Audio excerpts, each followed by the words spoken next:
This is Sampaloc, Manila, a place full of life, students, workers, and busy streets. But look closer, and you'll find something invisible that affects many families. And it's called digital gap, and it's happening right here. But not everyone here has access to the same opportunities. In many parts in our community, families live with no Wi-Fi, limited gadgets, and shared mobile data. And this is the part of what we call digital gap.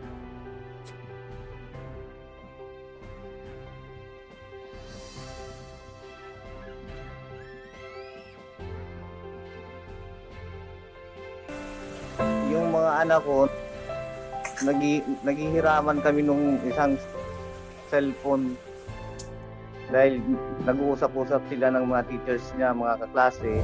Ito po yung cellphone na ginagamit namin. Hiraman lang po kaming mag-ama. 6 na account po dito.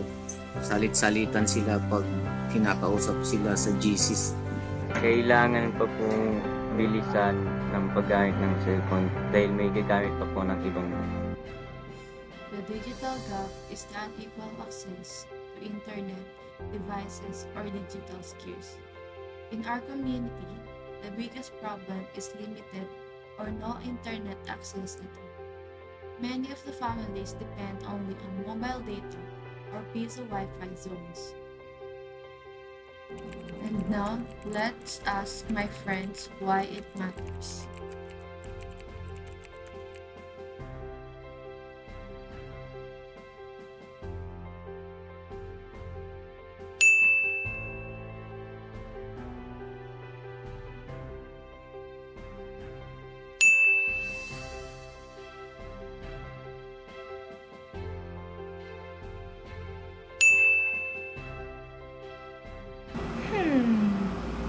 Ano kaya pwedeng solusyon sa digital gap?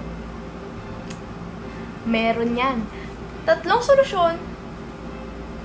Simple, pero pwedeng gawing reality.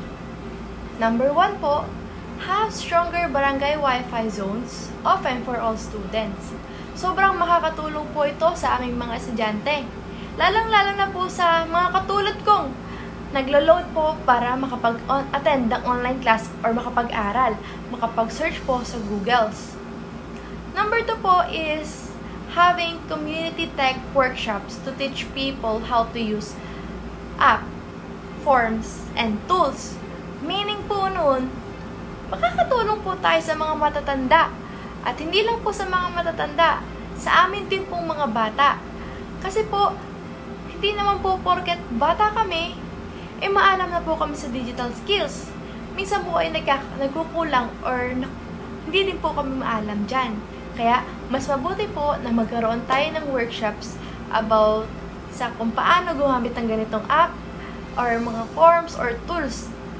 And number 3 po, have a small campaign encouraging people to donate old gadgets or load cards for students in need. Meron naman po, di bang, mga gadget na sa bahay ninyo na hindi nyo ginagamit? Ay, meron din po dito sa amin, pero sira na. Ang i-donate nyo po ay yung hindi nyo na kailangan or yung mga wala na po, nakatambak na po sa bahay nyo para po makatulong na rin sa mga estudyante or mga batang kailangan po sa online class or sa kanilang klase. Yun lamang po ang aking solusyon. 3, simple lang, pero pwedeng maging reality. Bye-bye!